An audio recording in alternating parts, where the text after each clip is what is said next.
yang sama-sama kita banggakan sebagai pengurus yayasan. Ada saya ini juga seluruh pengurus yang lain juga yang saya banggakan, bapak-bapak, ibu-ibu, para pengajar sekolah Islam Terpadu As-Siddiqi, juga ibu-ibu sekalian, para wali siswa-siswi sekolah Islam Terpadu As-Siddiqi yang dimuliakan Allah Subhanahu wa taala. Alhamdulillah, segala puji bagi Allah atas segala nikmatnya pada kita semua.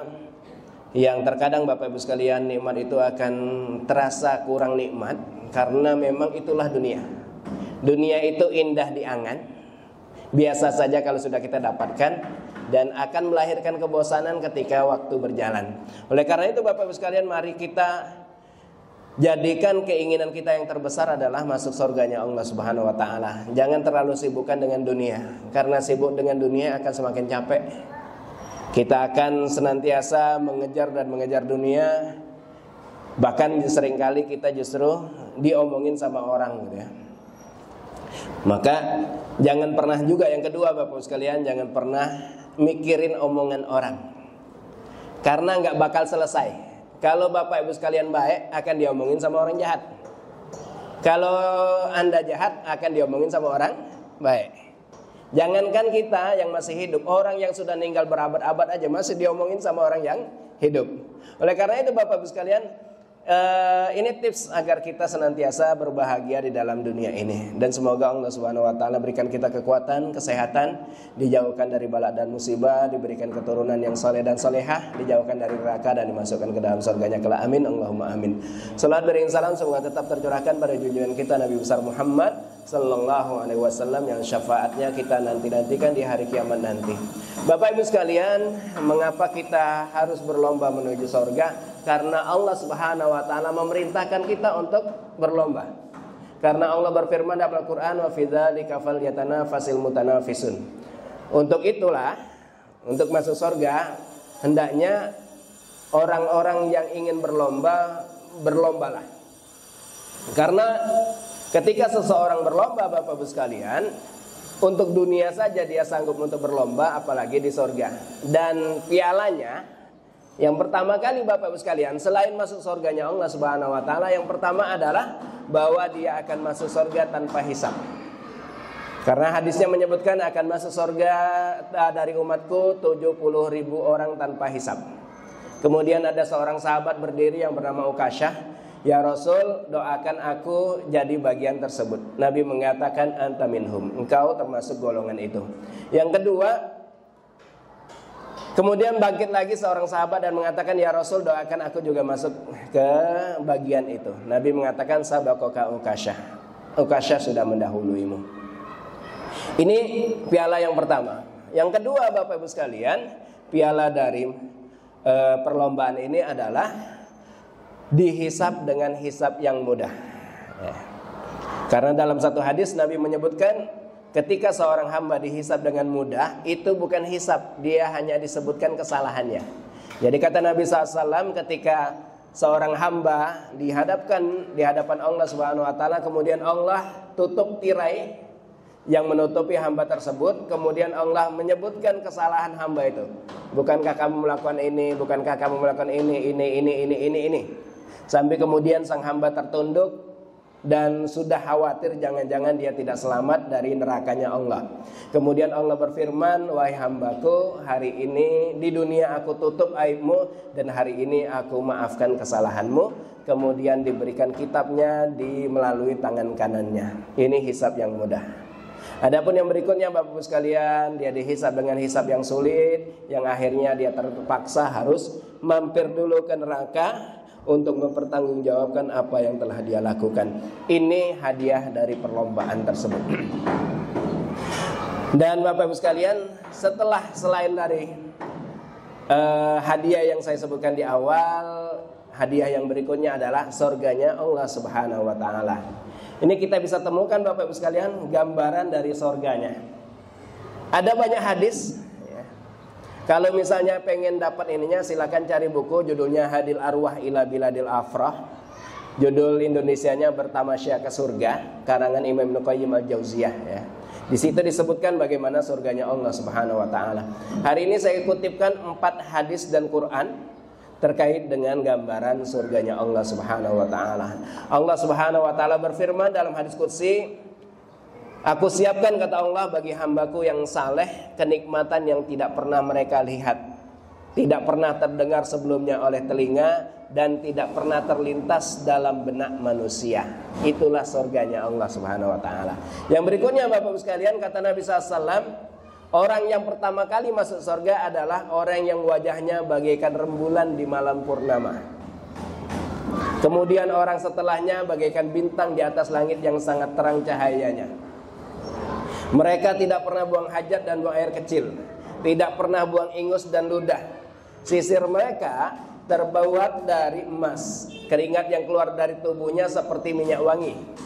Sanggul mereka berupa kayu gaharu, istri mereka bidadari, mereka diciptakan dengan kemiripan satu dengan yang lain di paras dan tampannya. Jadi tampannya sama. Itulah sebabnya Bapak Ibu sekalian, kata para ulama, kenapa dipertemukan dengan Nabi Yusuf? Karena nanti orang yang masuk surga akan wajahnya akan dibuat elok seperti Nabi Yusuf alaihissalam, ya. Itu levelnya sama, ya. Saya tadi cari padanan terjemahannya agak sulit itu. Yang badannya, bentuk badan mereka seperti badan bapak mereka yaitu Nabi Adam, tingginya 60 zirok atau 60 hasta menjulang ke langit. Jadi yang ngerasa pendek hari ini, insya Allah di sana nggak pendek ya, akan tinggi dan ganteng serta ayu. Ya. Ini yang kedua. Yang ketiga kata Nabi SAW, tiap Jumat wajah mereka akan di-upgrade cantik dan gantengnya. Kata Nabi SAW, di surga kelak ada pasar yang mereka datangi setiap Jumat. Angin utara kemudian berhembus ke wajah dan pakaian mereka hingga mereka bertambah cantik dan tampan. Ketika mereka kembali ke keluarga mereka, mereka telah bertambah cantik dan tampan. Keluarga mereka berkata, "Demi Allah, kalian telah bertambah cantik dan tampan sepeninggal kami." Mereka menjawab, "Demi Allah, kalian juga telah bertambah cantik dan tampan." Bisa kebayang Bapak Ibu sekalian? Luar biasa. Dan yang terakhir Bapak Ibu sekalian, Allah Subhanahu wa taala menyebutkan, "Wa fiha ma tashtahil anfus wa taladzul ayun wa antum fiha khalidun." Di dalam surga terdapat segala apa yang diingini oleh hati dan sedap dipandang mata, dan kamu akan kekal selamanya di sana. Dan di dalam satu hadis Nabi menyebutkan, kalau seandainya wanita penduduk surga melongokkan kepalanya ke dunia, tentu cahayanya akan menerangi langit dan bumi, serta menyebarkan aroma wangi ke seluruh sudut dunia. Dan sungguh penutup kepala yang dipakai bidadari itu lebih baik dari dunia dan seisinya. Itulah surga yang jadi taruhan kita di perlombaan ini. Kalau misalnya masih ada juga gak kepengen masuk surga, bahaya ini. Baik Bapak Ibu sekalian, inilah surganya Allah Subhanahu wa taala.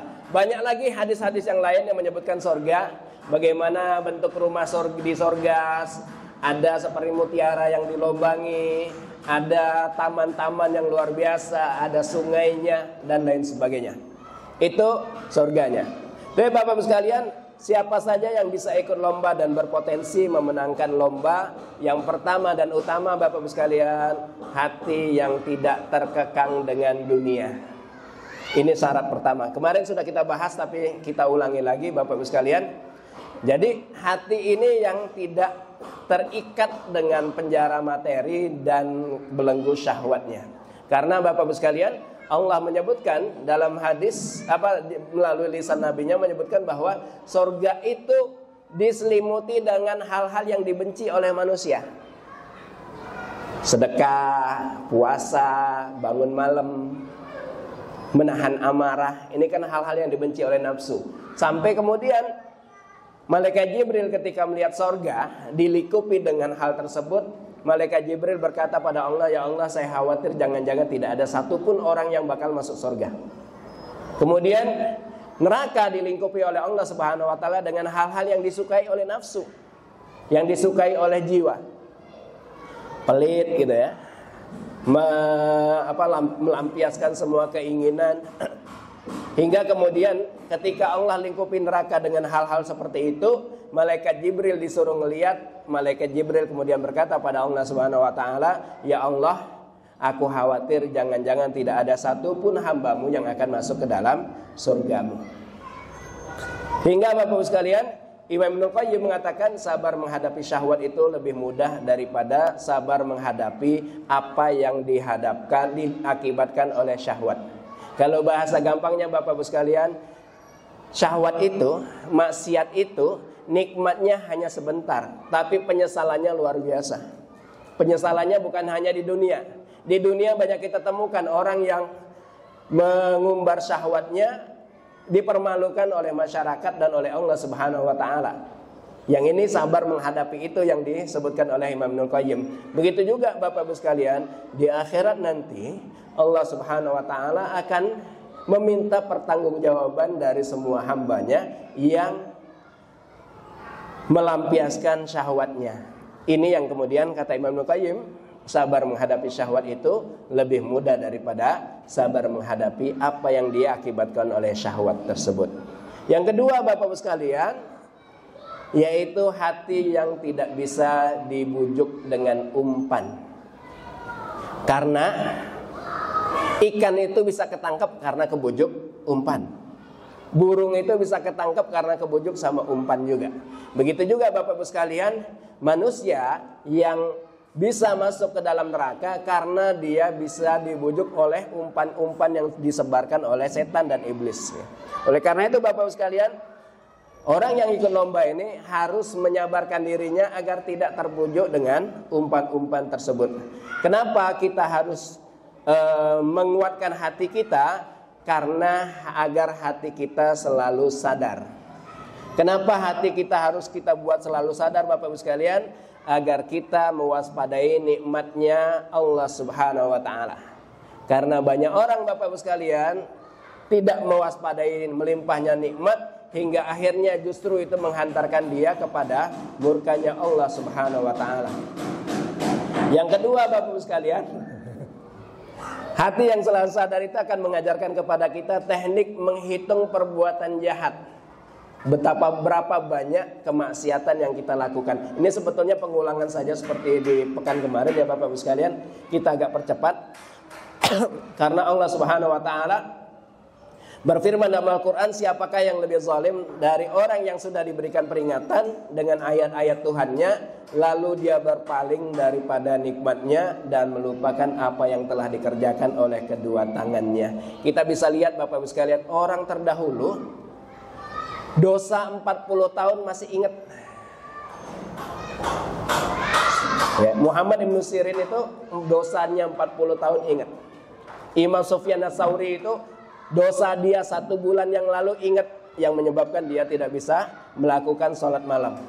Maka kata Abu Sulaiman Ad-Darani, mereka bisa ingat dengan dosa-dosanya karena dosanya sedikit. Beda dengan kita. Kadang sehari aja kita saking banyaknya dosa yang kita lakukan, untuk ingat pun kita sudah nggak ingat lagi. Dan Bapak-Ibu sekalian, rata-rata amal soleh yang tidak bisa kita lakukan bukan karena ketidakmampuan kita, tapi karena tertutup oleh dosa yang telah kita lakukan.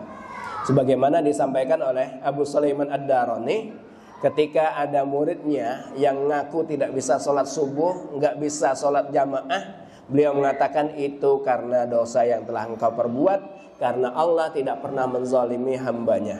Karena itu dari nafsu yang telah engkau turuti. Dan Bapak-Ibu sekalian, inilah kemaksiatan yang dilakukan oleh manusia. Hingga ketika nafsu dituruti Bapak-Ibu sekalian, akan melahirkan dosa-dosa yang baru.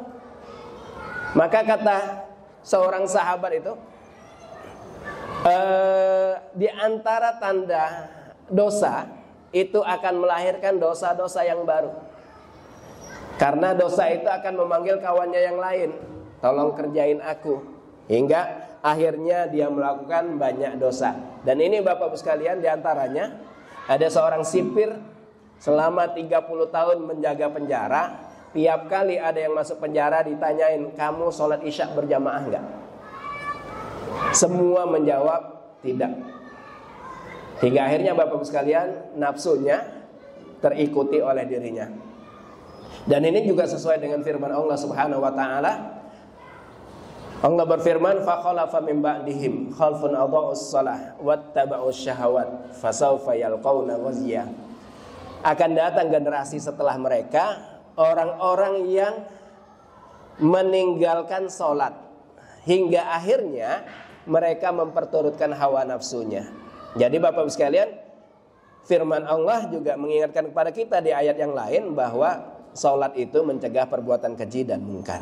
Jadi ketika seseorang menyia-nyiakan sholatnya, hidupnya akan dibuat sulit oleh Allah Subhanahu wa taala. Oleh karena itu Bapak Ibu sekalian, hati yang senantiasa sadar ini harus juga senantiasa kita ingat, harus ada dalam diri kita agar kita bisa memenangkan perlombaannya. Begitu juga Bapak Ibu sekalian, mengingatkan diri kita bahwa semua yang menimpa seorang hamba itu bentuk kasih sayangnya Allah.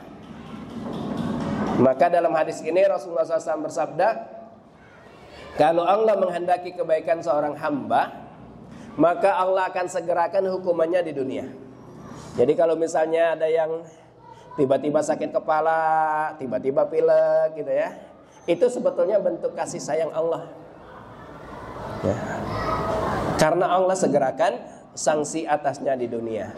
Namun sebaliknya, ketika Allah Subhanahu wa taala menghendaki keburukan untuk hamba tersebut, maka Allah akan tangguhkan hukumannya hingga di akhirat nanti dia mendapatkan semua hukumannya dengan penuh, dengan sempurna. Jadi Bapak Ibu sekalian, ini cintanya Allah Subhanahu wa taala. Jadi jangan salah gitu ya. Jangan merasa kalau Allah cinta gitu kan, semua doa kita akan dikabulkan Allah, semua fasilitas dikasih Allah, enggak. Ya, justru sebaliknya. Bahkan Umar bin Khattab itu ketika kemenangan didapatkan oleh umat Islam, beliau nangis. Beliau mengatakan Rasulullah SAW, Abu Bakar lebih baik dari saya, tapi hidup mereka seperti itu. Kenapa saya dikasih seperti ini? Khawatir jangan-jangan itu merupakan istidraj. Bahkan Abdurrahman bin Auf, ketika satu hari beliau disiapkan hidangan yang nikmat, beliau kemudian nangis dan kemudian mengatakan, dulu banyak sahabat-sahabatku imannya lebih tinggi. Bahkan Mus'ab bin Umair, kata beliau, waktu meninggal itu nggak ada kain kafan, ditutup kepalanya, kakinya kelihatan, ditutup kakinya, kepalanya kelihatan, hingga akhirnya Nabi menyuruh sahabat menutup kepalanya dengan kain kafannya dan kemudian menutup kakinya dengan daun bidara. Hari ini saya sudah dapat bisa makan dengan makanan yang baik, hingga akhirnya beliau menangis dan kemudian meninggalkan makanan tersebut. Jadi Bapak Ibu sekalian, ini yang harus kita pahami. Jangan kadang-kadang, mohon maaf, ada sebagian yang ngeluh gitu kan, ya Allah kemarin sakit lutut, sekarang sakit perut, besok apa lagi ini. Karena ini bisa jadi bentuk sayangnya Allah kepada hamba tersebut. Yang ketiga Bapak sekalian, mengapa hati kita harus senantiasa kita buat sadar agar kita selalu waspada dengan amalan yang kita lakukan. Karena bisa jadi Bapak Ibu sekalian, amalan yang menurut kita banyak itu akan melahirkan kesombongan. Yang ini ada pertanyaan kemarin, gimana caranya Ustadz agar kita nggak sombong dengan amalan kita? Kata Imam Ghazali, perumpamaan amalan kita itu seperti seorang raja yang lagi buka penyerahan hadiah. Ada seorang petani bawa sayuran. Begitu diserahkan sayuran itu, raja memerintahkan kepada bawahannya untuk memberikan pakaian yang paling bagus dan kehormatan kepadanya sebagai balasan atas persembahannya. Ketika hal itu terjadi, alangkah mengenasnya Bapak Ibu sekalian, kalau seandainya, alangkah nggak wajarnya kalau kemudian petani itu ngomong kemana-mana kalau raja menyukai persembahannya. Ya. Begitu juga dengan kita. Jangan sampai kita kemudian merasa bahwa infak kita sudah banyak, sholat tahajud kita banyak, yang lain jauh lebih banyak lagi. Imam Malik itu biasa sholat isya, sholat subuh dengan wudhu sholat isya. Ada seorang ulama, saya lupa namanya, itu kawan-kawannya ngomong, kalau seandainya besok itu pasti kiamat, dia nggak bisa lagi nambah amalannya. Nggak bisa lagi nambah amalannya. Kalau kita kan berlomba nambah amal, kalau dia sudah nggak. Karena apa? Sudah mentok. Semua udah dilakuinnya. Ngaji sudah, puasa sudah, tahajud iya, duha iya, jenguk orang sakit iya, membantu memakamkan orang meninggal juga iya. Sudah semua, jadi nggak ada lagi slot untuk kebaikan yang sebelum dia lakukan. Sampai segitunya Bapak Ibu sekalian, orang-orang terdahulu. Hingga Imam Syafi'i menyebutkan, jika takut amalanmu dirusak oleh rasa bangga itu, maka ingatlah keridhaan siapa yang engkau cari, kenikmatan apa yang kamu inginkan, dan siksa apa yang kamu takuti. Jadi kalau misalnya kita pengen pamrih manusia, pengen disebut bahwa dia seorang yang ahli ibadah, segeralah istighfar. Karena hal itu akan merusak amal ibadahnya. Karena Bapak Ibu sekalian, kesombongan ibadah yang melahirkan kesombongan, kemaksiatan yang melahirkan duka, dan ibadah itu jauh lebih disukai Allah daripada ibadah yang melahirkan kesombongan. Sampai Bapak Ibu sekalian, iblis itu pernah menyesal dan berkata, andai aku tidak menjerumuskan Adam ke dalam kemaksiatan, niscaya dia tidak bisa mengungkapkan doa yang akhirnya mengangkatnya menuju surga Allah kembali. Hingga Sa'id bin Jubair, seorang ulama tabi'in, saat ditanya siapa manusia yang paling taat, beliau mengatakan, seseorang yang terluka karena dosa. Setiap kali dia ingat dosa, dia merasa amalnya belum seberapa. Inilah Bapak Ibu sekalian, orang yang paling taat, bukan yang paling banyak ibadah. Karena itu Bapak Ibu sekalian, jangan sekali-sekali kita berbangga dengan ketaatan di hadapan orang yang maksiat atau kita mencelanya. Karena bisa jadi orang yang maksiat senantiasa istighfar dan ingat dengan dosanya, itu jauh mulia dibandingkan kita yang melakukan ketaatan kepada Allah Subhanahu wa taala. Yang keempat Bapak Ibu sekalian, kenapa hati kita harus senantiasa kita jadikan sadar, agar kita jadikan perhatian kita selalu terpaut dengan akhirat. Ada seorang murid dari muridnya Imam Ibrahim bin Adham, saya lupa nama ininya. Beliau itu Bapak Ibu sekalian, satu hari ditanya sama guru, dia bilang sama gurunya, tolong ambilin buku di jendela. Kata dia, jendela yang mana? Apa kata gurunya? Aduh, siapa namanya? Tadi pas di rumah ingat. Kata gurunya, kamu itu sudah belajar sama saya itu 2 tahun, kamu nggak tahu jendela di mana? Kata beliau apa? Ketika saya masuk ke sini, saya itu hanya peduli dengan Anda. Saya itu nggak peduli gitu kan, ngelihat kiri kanan, merhatiin berapa jendela di masjid ini, berapa kipas anginnya, itu nggak peduli. Yang saya inginkan ketika saya hadir, yang dengerin omongan Anda. Begitu mendengar itu, gurunya bilang apa? Udahlah, baliklah. Kayaknya kamu itu lebih mulia daripada saya. Jadi Bapak Ibu sekalian, seorang mukmin itu hendaknya obsesinya, perhatiannya itu terpaut dengan akhirat. Para pekerja itu kalau masuk rumah itu hanya memperhatikan apa yang jadi bidang mereka. Tukang listrik liatin gimana listriknya, tukang bangunan lihat gimana dindingnya, tukang kayu ngelihat gimana jendelanya. Begitu juga tukang tenun, ketika ngelihat kain itu jadi perhatian dan fokusnya. Begitu juga Bapak Ibu sekalian, ketika orang yang ingin mengikuti lomba ini hendaknya perhatiannya juga terpaut dengan akhirat. Kita bisa lihat Imam Hasan Al-Basri Bapak Ibu sekalian,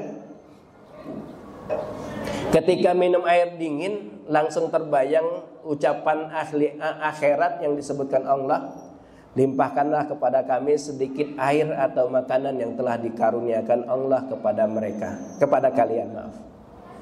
Baru lihat mangkok saja.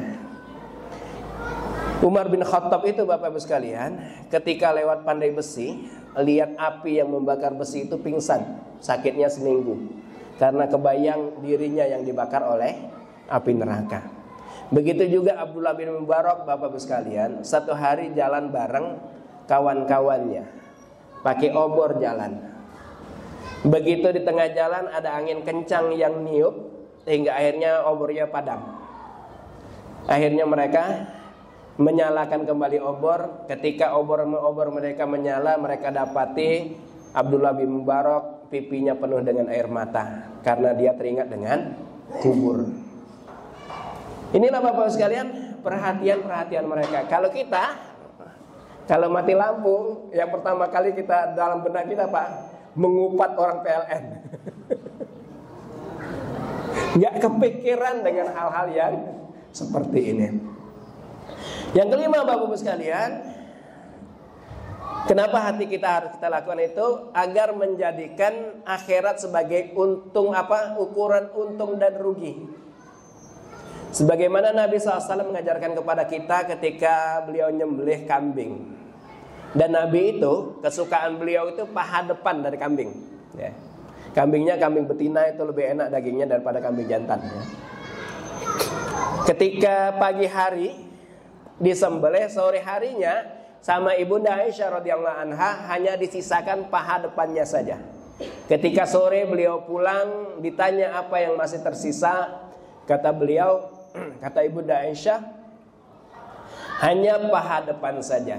Begitu mendengar itu, Nabi kemudian berkata kepada beliau, semua masih ada kecuali paha depan, karena yang disedekahkan disimpan oleh Allah Subhanahu wa taala. Tapi ini Bapak Ibu sekalian, ukurannya. Kalau kita kan enggak. Kalau kita sedekah misalnya 500.000, kebayang tuh 500.000, ya Allah 500.000. Kalau dibeliin bakwan itu bisa dibagi sekelas gitu. Beliin cendol bisa untuk berenang. Begitu juga Bapak sekalian, satu hari Nabi menyebutkan tentang bangkrut. Kata Nabi, kata sahabat, yang bangkrut itu orang yang tidak punya duit, nggak punya harta.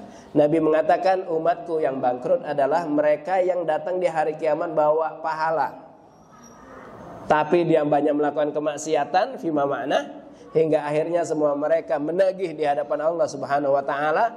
Kalaupun ketika amal ibadahnya habis, maka dosa orang yang dizaliminya dilimpahkan kepada dia hingga akhirnya dia dilemparkan ke dalam api neraka. Au kama qala sallallahu alaihi wasallam.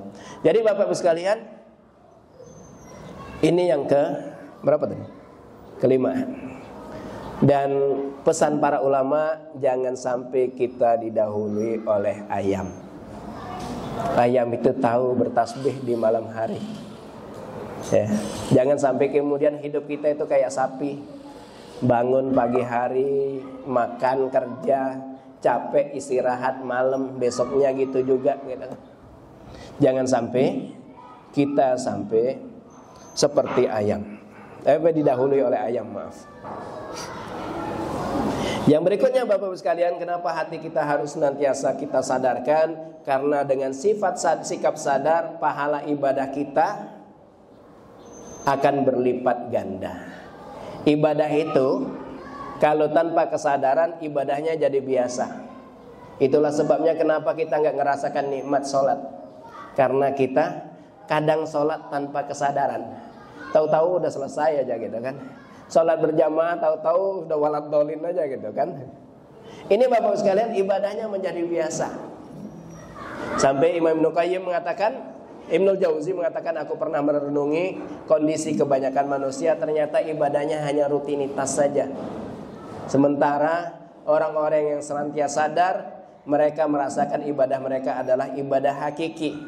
Ketika mereka mengatakan subhanallah, mereka tertuju kepada segala keajaiban ciptaan Allah, baru dia mengatakan subhanallah. Nabi itu Bapak Ibu sekalian, satu subuh menjelang subuh pernah yang tidak sesuai dengan syariat. Kalau kita kan beda ya. Kalau nggak sholat isya, alhamdulillah, gitu kan, bisa tidur cepat. Ini menghukum. Makanya kalau dulu kan ada istilahnya muhasabah, muaqabah, ya, dan lain sebagainya.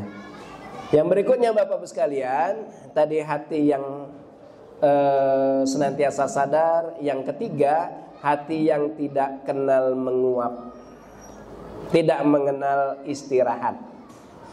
Dulu saya pernah sampaikan di sini, ada seorang ibu, Imam Ahmad bin Hanbal rahimahullah, ketika ditanya kapan seorang mukmin istirahat, kata beliau ketika kakinya melangkah masuk surga, saat itulah seorang mukmin baru istirahat. Ada seorang ibu satu hari membangunkan anaknya, dan anaknya itu sibuk dengan kuliahannya Bapak Ibu sekalian, hingga untuk sholat tahajud. Sang anak kemudian mengatakan, wahai ibu, izinkan malam ini saya nggak tahajud karena badan saya capek sekali. Ibunya kemudian menjawab, wahai anakku, seorang mukmin itu nggak istirahat sampai masuk surganya Allah Subhanahu wa taala. Oleh karena itu Bapak Ibu sekalian, ini sifat yang harus dimiliki oleh peserta lomba ini. Seringkali mohon maaf kita itu terlalu memanjakan hati kita. Pening dikit malas ngaji, gitu ya. Sakit perut dikit malas zikir. Padahal yang kita butuhkan banyak sekali amalan-amalan ibadah, sementara umur kita berkejaran dengan umur kita. Begitu juga Bapak Ibu sekalian, ketika hati yang tidak kenal lelah, tidak kenal untuk istirahat, maka dia senantiasa berniat baik. Maka Bapak Ibu sekalian, hendaknya semua pekerjaan kita, semua yang kita lakukan, landasilah dengan niat kepada Allah Subhanahu wa taala. Karena amalan biasa jika dilandasi dengan niat ibadah akan jadi ibadah. Inilah yang disampaikan oleh Imam Abdullah bin Mubarak, rubba saghirin tukabbirhun niyah wa rubba kabirin tusaghirhun niyah. Betapa banyak perkara-perkara kecil jadi besar karena niatnya benar. Tapi betapa banyak amalan-amalan besar hanya karena salah niat akan menjadi kecil di sisi Allah Subhanahu wa taala. Sampai Abu Umar bin Abdul Aziz itu mengatakan, kawan Hisham bin Abdul Malik mengatakan bahwa aku tidak menyangka bahwa setiap langkah Umar dalam langkah itu terselip niat untuk ibadah karena Allah Subhanahu wa taala. Baik, ini Bapak Ibu sekalian, hati-hati yang ikut perlombaan. Bagaimana melatih hati agar menjadi yang tercepat? Yang pertama Bapak Ibu sekalian, datanglah ke oase keimanan. Di mana oase keimanan itu Bapak Ibu sekalian? Yang pertama, ingat mati.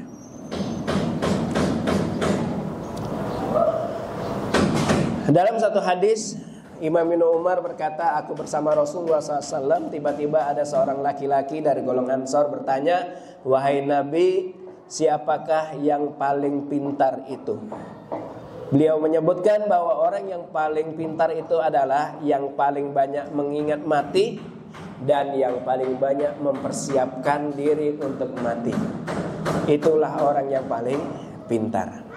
Karena Bapak Ibu sekalian, ketika seseorang mengingat kematian, ibadahnya semakin kuat. Maka Nabi mengajarkan kepada kita agar kita khusyuk, agar kita jadikan sholat kita sebagai sholat terakhir. Maka Nabi mengatakan apa? Shollu sholatan muwadda. Jadikan sholat kita sholat perpisahan, yang tidak ada sholat setelah itu. Kata Nabi, itulah orang-orang yang pintar. Begitu juga Ali bin Abi Thalib, Bapak Ibu sekalian, menyebutkan bahwa sesungguhnya dunia pasti pergi menjauh dan sesungguhnya akhirat pasti mendekat. Jika keadaannya demikian, alangkah cepatnya pertemuan dan alangkah segeranya kematian itu sampai. Apalagi di saat sekarang ini, Bapak Ibu sekalian, di saat keberkahan waktu dicabut oleh Allah Subhanahu wa taala. Karena hari-hari sekarang ini kerasa begitu cepatnya. Perasaan baru kemarin kita ini sudah taklim lagi. Baru kemarin kita beli baju baru. Sudah tinggal 99 hari lagi Ramadan akan datang. Perasaan baru kemarin kita ulang tahun. Ini sudah dekat lagi ulang tahun gitu ya. Perasaan masih ngerasa muda, begitu lihat waktu umur sudah sekian gitu kan. Inilah Bapak Ibu sekalian yang hendaknya kita ingat. Bahkan Nabi SAW dalam hadisnya, barang siapa yang suka bertemu dengan Allah, Allah pun pengen bertemu dengannya. Seorang sahabat kemudian Ibunda Aisyah bertanya, ya Rasul, siapa yang pengen mati? Nabi kemudian menjawab, yang dimaksud dengan hadis ini, jika disebut sorga dia senang, jika disebut neraka dia ketakutan. Itulah ciri orang yang suka bertemu dengan Allah.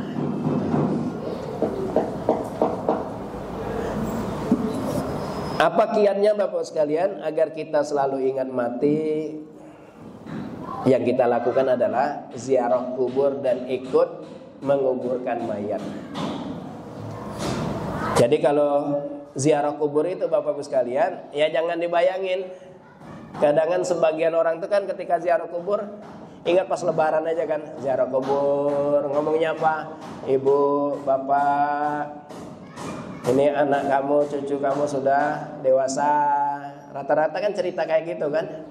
Ini kami mau berangkat umroh. Bukan itu sebetulnya ziarah kubur.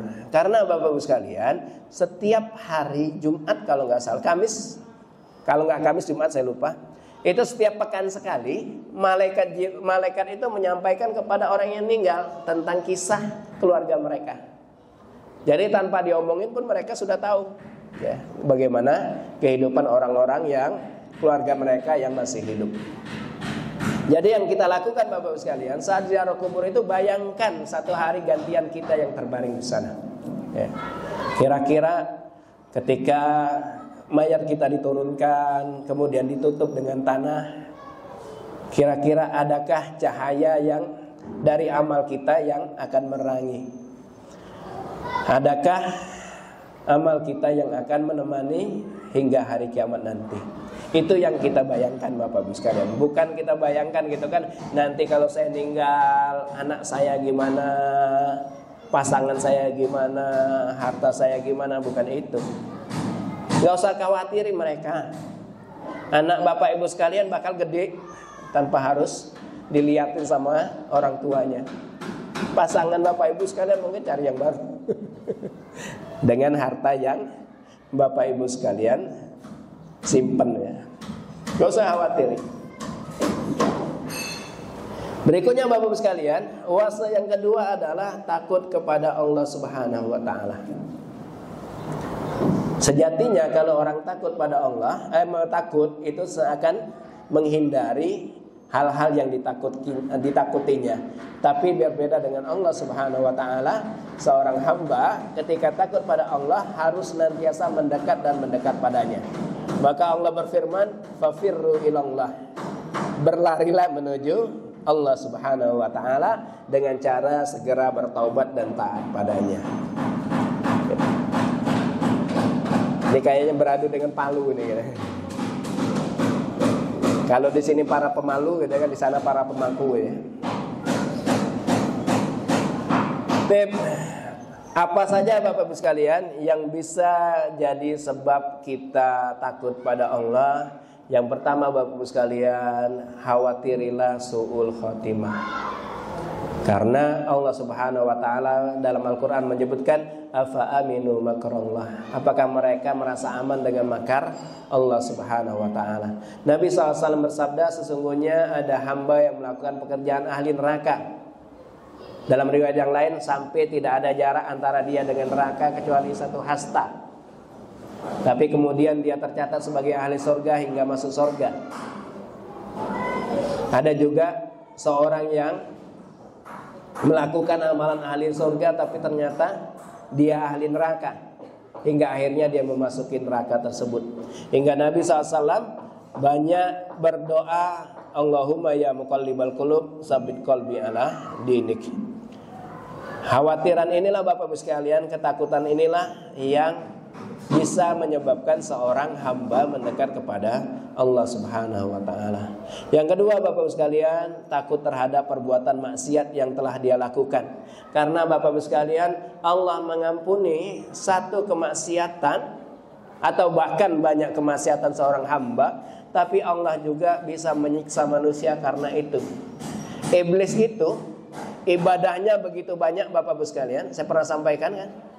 Ibadahnya itu ratusan tahun, hanya karena satu dosa menyebabkan dia terlaknat abadi.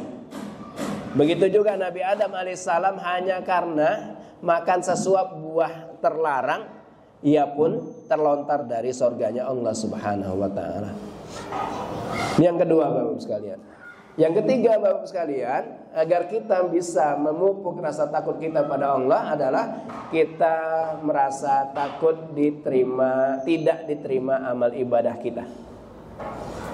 Rasulullah SAW pernah ditanya terkait dengan ayat walladzina atau, ini di surah Al-Mu'minin, wa qulubuhum wajilatun annahum ila rabbihim rajiun. Mereka yang memberikan apa yang telah mereka berikan, sementara hati mereka terguncang, hati mereka takut karena mereka tahu bahwa sesungguhnya mereka akan kembali kepada Tuhan mereka. Ibunda Aisyah kemudian bertanya pada Nabi, ya Nabi, apakah mereka yang hatinya bergetar, hatinya takut itu karena mereka peminum minuman keras ataukah mereka pencuri? Nabi mengatakan bukan. Mereka yang beramal tapi hati mereka tetap takut itu orang yang melakukan amal ibadah puasa, amal ibadah salat, berderma, tapi mereka juga tetap khawatir jangan-jangan amalan ibadah mereka tidak diterima oleh Allah Subhanahu wa taala. Jadi ini Bapak Ibu sekalian hal yang bisa menyebabkan amal ibadah kita, apa kita merasa takut kepada Allah Subhanahu wa taala. Yang keempat Bapak Ibu sekalian, takut dengan istidraj. Istidraj itu adalah karunia yang Allah berikan kepada hamba yang justru bikin hamba itu semakin jauh dari Allah. Itu istidraj. Maka tadi di awal saya sampaikan, banyak orang-orang soleh kalau seandainya 1 tahun saja tidak ada masalah dalam hidupnya, karena ayatnya menyebutkan ya, awala yarawna annahum yuftanuna fi kulli amin marratan aw marratain. Apakah mereka enggak tahu kalau mereka itu bakal diuji minimal 1 kali atau 2 kali tiap tahunnya? Ya. Jadi kalau misalnya Bapak Ibu sekalian datar aja hidupnya, motornya enggak pernah rusak gitu kan, enggak pernah sakit gigi misalnya, enggak pernah sakit, semua baik-baik saja, bisa jadi itu istidraj. Maka segera koreksi diri kita, adakah kebiasaan kita yang bikin murkanya Allah Subhanahu wa taala. Karena para ulama menyebutkan kenikmatan yang tidak mendekatkan diri kepada Allah sejatinya itu adalah azab.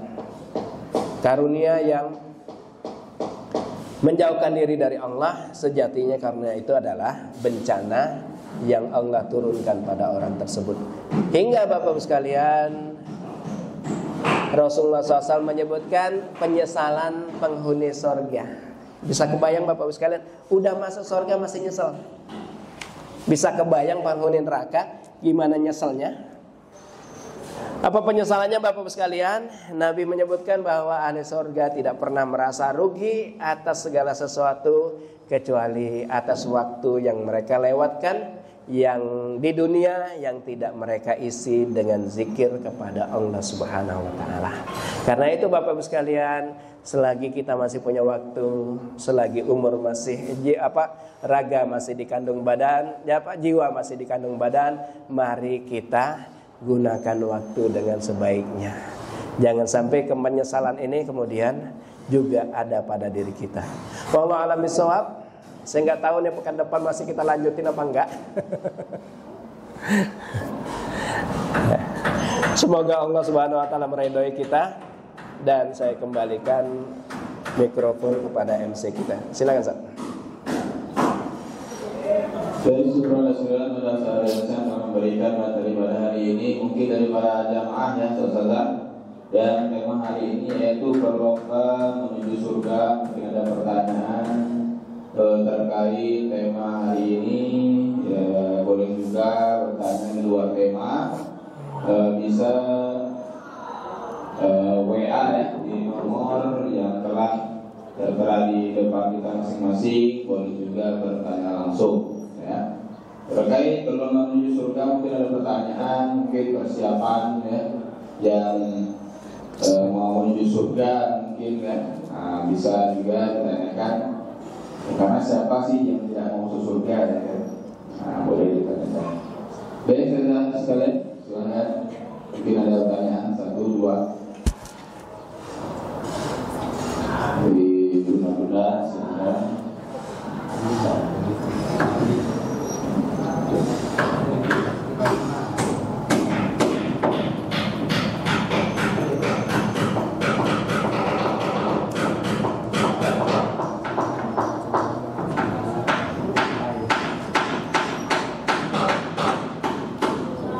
Ada yang mau nanya?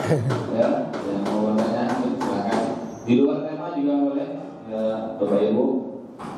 Di luar tema mungkin ada unek-unek, masih ada yang belum seret ya, hati, masih ada keraguan, mungkin bisa ditanyakan langsung oleh Ustaz Biasa LCMID ya. Silakan. Mungkin dari keseharian sehari-hari masih ada yang belum seret, boleh ditanyakan. Mungkin menyangkut ibadah ya.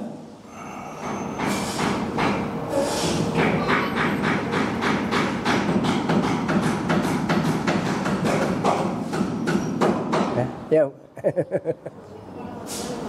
Waalaikumsalam warahmatullahi wabarakatuh.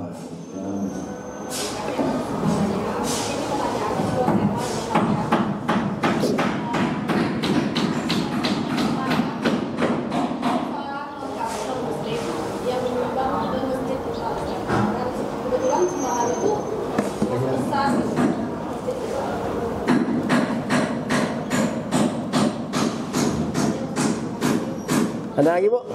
Ada lagi? Ibu, ada tambahan lain mungkin dari Ibu yang lain? Ada pertanyaan? Baik, kalau tidak, langsung dijawab oleh Ustaz. Ya, bismillah. Hukumnya Bapak-Bapak sekalian, kalau misalnya ada non-muslim menyumbang masjid, kalau bisa jangan dibangunkan di masjidnya, di toilet atau ya yang tidak dipakai untuk ibadah. Karena banyak kasus ketika dimasukkan ke dalam bangunan masjid, itu masjidnya punya masalah. Ada sambar petir lah sampai temboknya pecah, ada menaranya sambar roboh dan lain sebagainya. Jadi karena itu tidak diridhoi oleh Allah Subhanahu wa taala. Jadi kalau misalnya ada yang nyumbang, diletakkan di tempat-tempat yang tidak digunakan untuk ibadah. Gitu. Wallahu a'lam bishawab.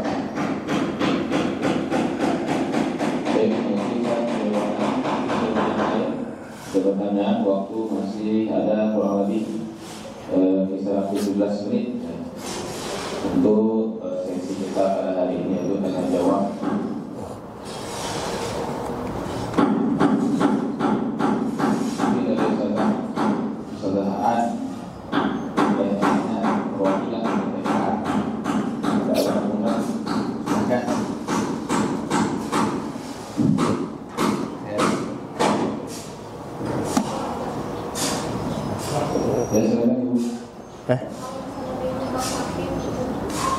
Saksi korban.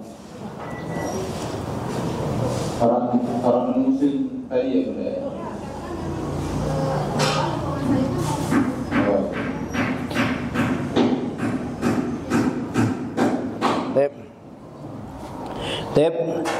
Gimana hukum menyumbang sapi kurban gitu ya?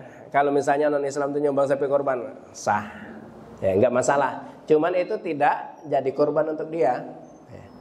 Jadi cuma sekedar ya buat kebaikan dia yang dibalas Allah dengan kebaikan di dunia saja, gitu ya. Jadi gimana hukum makannya? Makannya aja. Kalau masih ragu bagi-bagi kita gitu. Tip ini yang pertama. Yang kedua, bagaimana cara membersihkan hati yang merasa lebih baik dari yang lain? Ya. Jadi Bapak Ibu sekalian, kalau ada kita merasa lebih baik dari yang lain, ini ada tips dari Imam Hasan Al-Basri rahimahullah. Kata beliau, kalau Anda lihat orang yang lebih tua, katakan pada diri kita, dia umurnya lebih tua, pasti amal ibadahnya lebih banyak.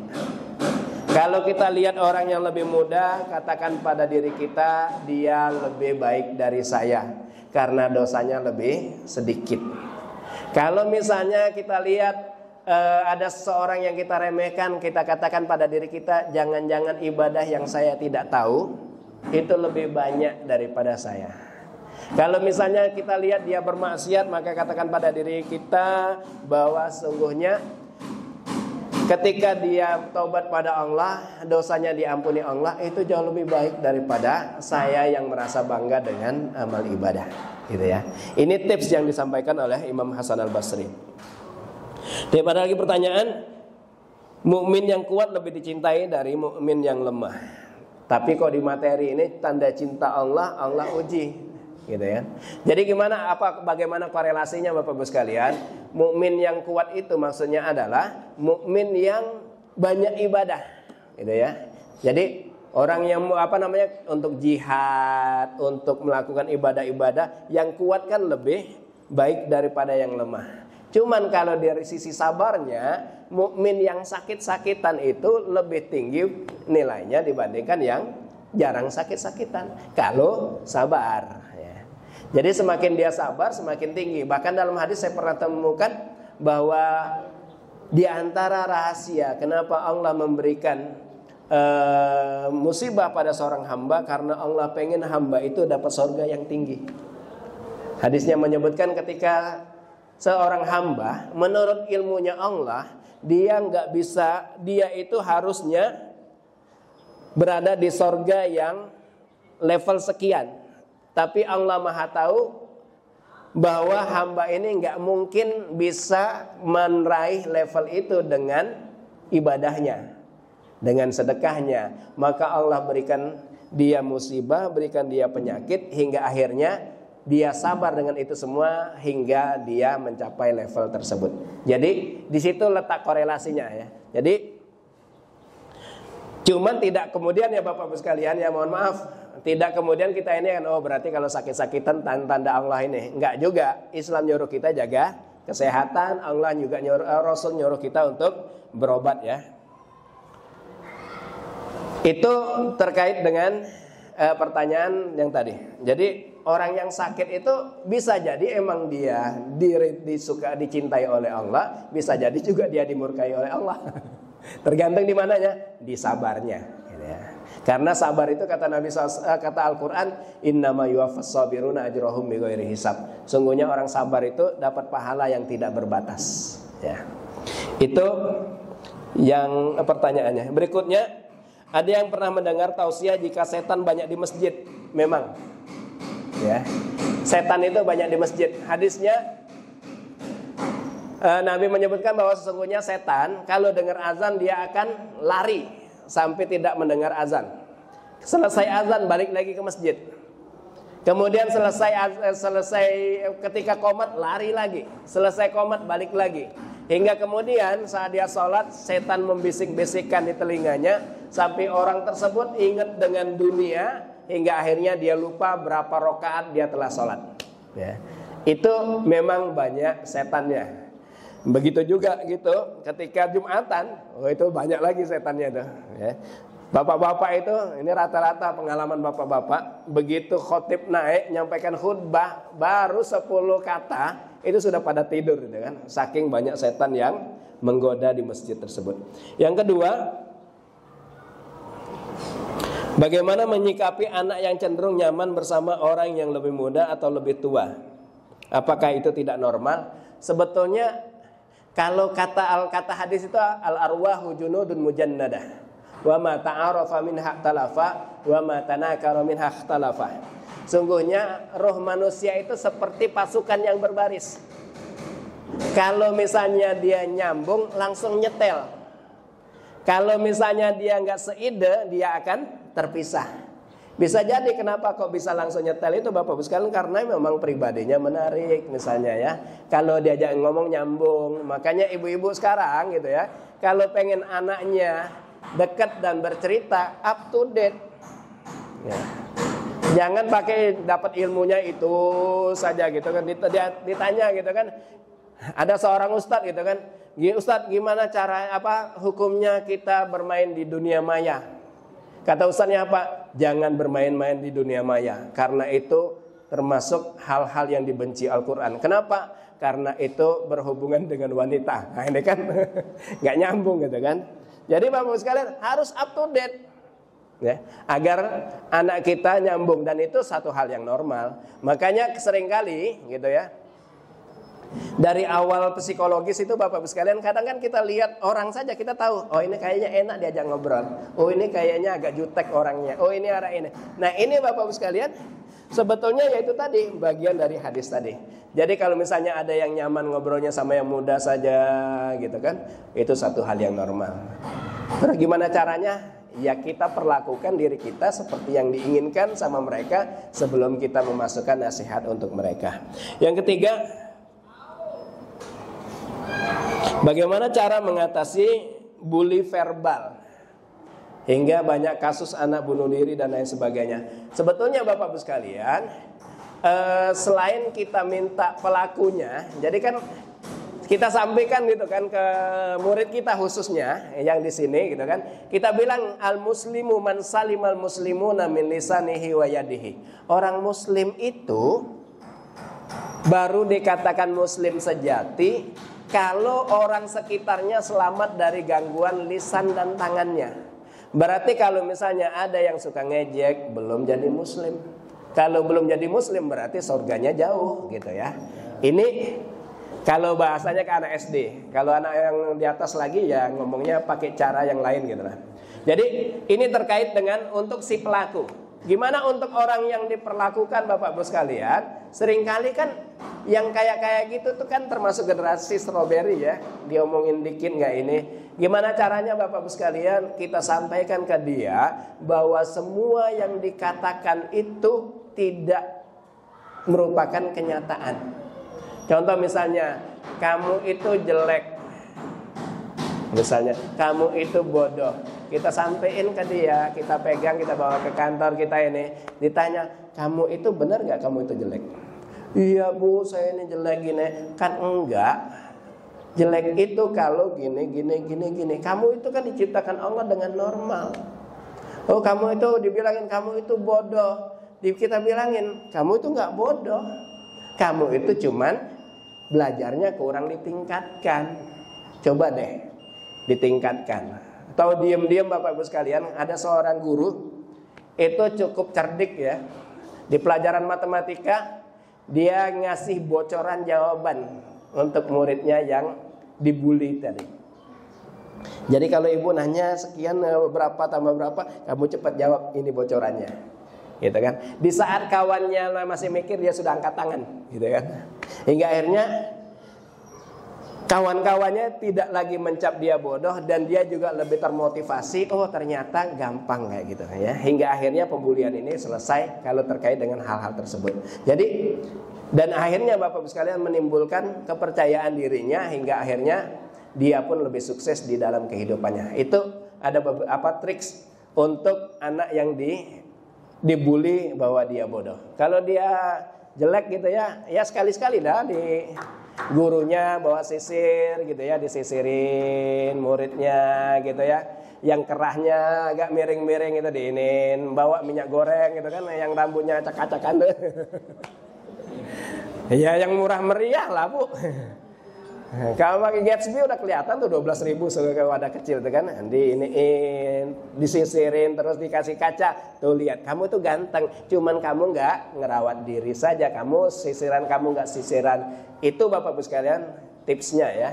Terus yang kita sampaikan juga, kita panggil tuh anak yang suka membuli itu ya, kita panggil, kalau kamu dibilang kayak gitu, kamu sakit hati nggak? Kalau kamu dibilang kayak gitu, kira-kira kamu marah nggak? Kalau misalnya kamu juga nggak mau digituin, jangan ngomongin orang lain. Orang lain juga punya mulut. Kalau masih nggak juga Bapak Ibu sekalian,